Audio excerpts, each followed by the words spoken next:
Hello, this is Roy with the Love Chat, and today's topic is gaslighting. Now, this is video number 248. If you have a question you'd like for me to consider featuring on the Love Chat, please write it in a comment below, and if you enjoy my videos, I would be so very grateful, and frankly, it would be helpful if you'd subscribe and hit like so that other people can find my content before the more unhelpful and manipulative content, and so thank you for that. If you'd like coaching on your situation, just visit my website, thelovechat.net/coaching, and take 15% off by using the coupon code TLC2020. Now then, gaslighting. What is it? How do we handle it? What do we do about it? How do we prevent it? So gaslighting is a tactic where a person in a relationship is, in order to gain control of a relationship or gain more power in the relationship, makes the counterpart, the other person, you, or perhaps you doing it to your ex, and manipulates them in such a way by saying certain things or doing certain things that makes the person you're doing it to think they're the problem. In other words, it's you doing something to somebody that makes them doubt themselves, right? So a very common saying and phrase that's attributed to gaslighting is that if you repeat a lie that you know to be a lie often enough, it eventually becomes the truth. In this video, I'll go over some of the examples of gaslighting, and I'll provide you some real-life situations of gaslighting. Much of this information that you're about to hear does come from Psychology Today, and so I will leave a link below so that you guys can check out and read up some more about gaslighting. One of the first examples of gaslighting that you might see is a lie and an exaggeration, where the gaslighter creates a negative narrative about the gaslightee. So in other words, the dumper creates a negative narrative about you, the dumpee.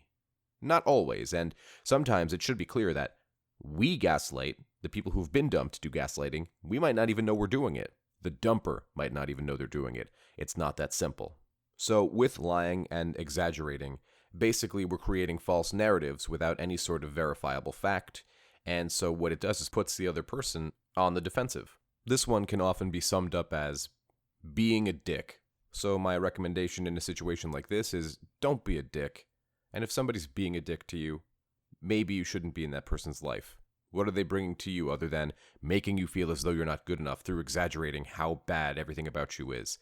If you're with somebody like that, recognize it and get out of that situation.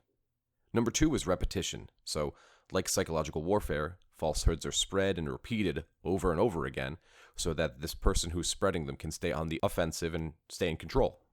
Number 3 is one that we see all the time in coaching, which is the person who has done something wrong escalates to a new level when they're challenged.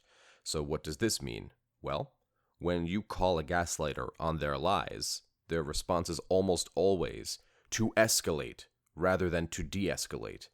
The example used here is when I caught my boyfriend sexting with someone, he flatly said it didn't happen, that I imagined the whole thing, and then he called me a crazy bitch. That is a prime example of gaslighting. In the scenario given, you've not only caught somebody in the act of doing something wrong and that hurts you, you also have evidence. And however, when you bring it about and say, hey, you can't deny it, I have the proof, I have the evidence, they continue to escalate upwards as to not seem on the defensive. Number 4 is that they wear out the victim. And this is Gaslighters School 101. So it is so important that gaslighters stay consistent in their gaslighting, otherwise it doesn't work. If you stay on the offensive, the gaslighter eventually wears down the victim, who then become discouraged and resigned, and they're just like, what's the point of me ever bringing anything up? I'm always going to lose. If you feel that way with your partner, or if you have ever felt that way with whoever you have dated, it's very likely that you were being gaslighted. And I want to be very clear here that it is not necessarily that they're conscious that they're doing it. This is a behavior that can change. It takes time. It takes being cognitively aware of your behavior. But when you are, you can make conscious decisions not to do this. Some people are very unaware that it's happening. And so if you point it out and get with a counselor or a professional and say, hey, look, let's fix this behavior so we can have a healthy relationship, this can change. But that also starts with being aware of your own behavior and being aware when maybe you have done some gaslighting. And like we said, it's possible to do it without knowing that you've done it. That's the tricky part about it. It's not always just about manipulation. So moving on to number 5, they tell blatant lies. You know it's an outright lie.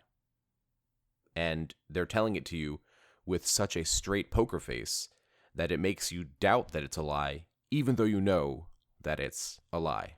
And really what gets you is not the lie itself, but the performance of the lie, the execution of the falsehood that you know to be false.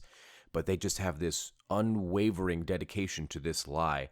And then you begin to say to yourself, well, why would they lie about that? Weird, huh? And it starts right there, that in that little subtlety, that little, maybe it's me, I guess? That's gaslighting in its most common form. They know that confusion weakens people. That's the whole point of gaslighting. So, next on the list is the fact that they project. They project all the time. And I should be clear that this is one of those ones that's more on the narcissism scale and will not be seen so often in just regular gaslighting that you might see every day. Lying, small white lies, sure, but this sort of stuff, the projection, like they're cheating on you and yet they say that you're cheating on them, that specific type of gaslighting is very, I'm not going to say rare, but I will say less common for sure.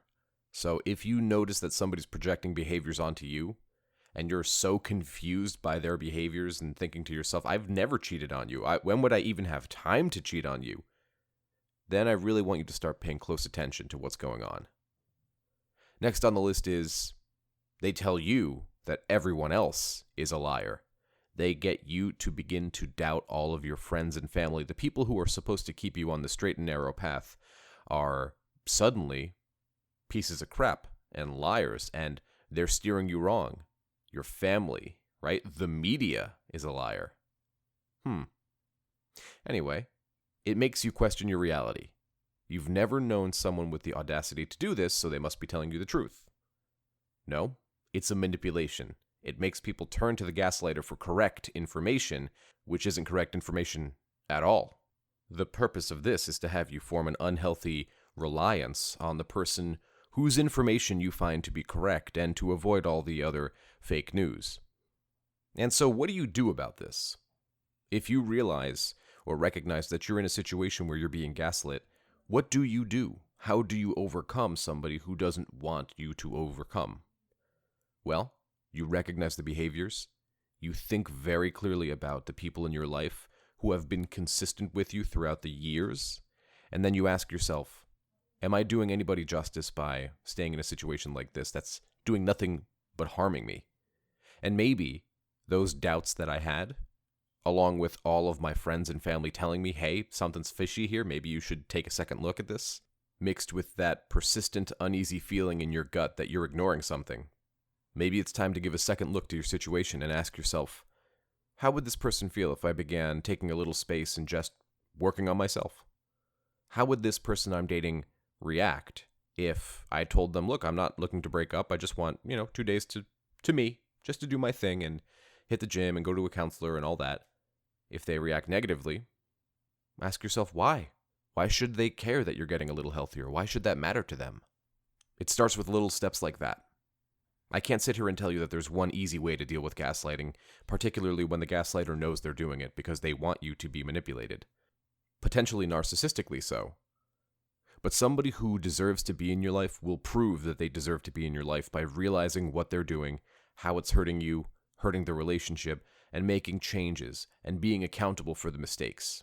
And if it's you and you're the one gaslighting, well, then I really want you to sit with a critical ear to this video and maybe listen to it a couple of times and take some notes. Ask yourself, have I done this? Have I seen examples of this? Has this ever been done to me? And maybe it's not even from a romantic relationship. Maybe it's from a parental relationship. Maybe it's a friendship. Maybe it's a professor at school who did something like this to you, tried to make you the problem. So I think it's that balancing act between, is it me? And asking yourself truly, is there something I could have done differently? And then looking to your whole support group for, support. And if everybody's giving you the thumbs up, and these are people you trust as that star in the sky to help keep you on your path, well, maybe take a second look at that fake news. Maybe there's something you missed. That's all I had for today. If you found my video helpful, I'd be very grateful if you'd subscribe and hit like.